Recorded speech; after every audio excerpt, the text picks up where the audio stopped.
पिछली वीडियो में हमने देखा कि अचानक अमरीकी पाकिस्तान में सरमायादारी करने लगे थे और अपने डॉलर्स रुपए में तब्दील करवाना चाहते थे। अगर ऐसे में मार्केट को अपने हाल पर छोड़ दिया जाता तो रुपए की कीमत बढ़ जाती।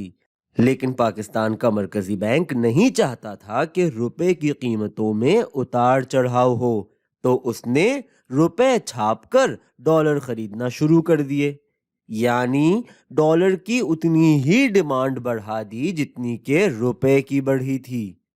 ऐसे रुपए की कीमत तो वही रही, लेकिन अब पाकिस्तान के मरकजी बैंक के पास अमरीकी डॉलर रखे हुए हैं।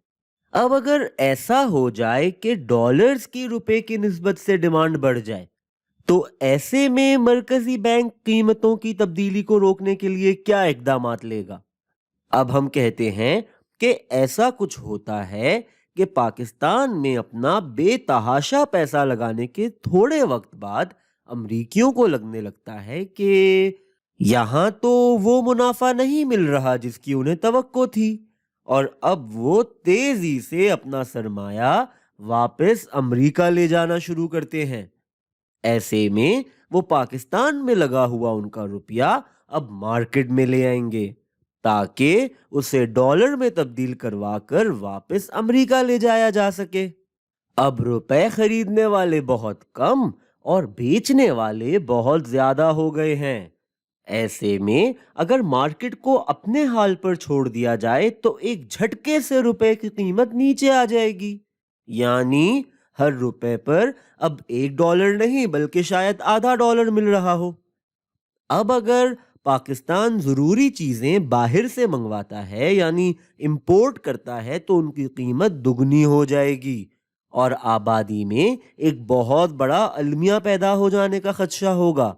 ऐसे में मरकजी बैंक हरकत में आएगा और कहेगा कि भाई जो भी हो जाए, हमें रुपए की कीमत या कदर को किसी हाल भी कम नहीं होने देना।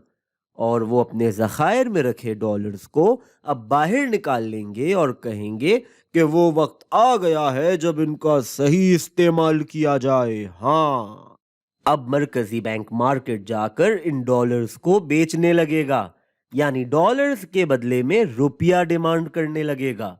और अब जैसे कि डॉलर की डिमांड जबरदस्त तरीके से ऊपर गई थी, पाकिस्तान का मरकजी बैंक उतनी ही तेजी से रुपए की डिमांड को भी ऊपर ले आएगा।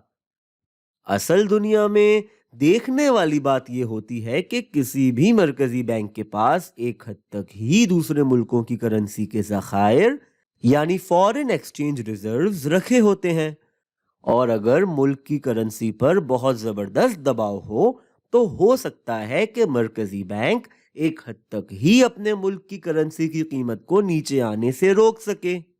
अपने मुल्क की करेंसी तो मरकजी बैंक जब चाहे जैसे चाहे छाप सकता है, लेकिन दूसरे मुल्कों की करेंसी नहीं छापी जा सकती। ऐसी मिसालें हमें असल दुनिया में काफी बार देखने को मिली हैं और आगे चलकर हम इन मिसालों की बात भी करेंगे।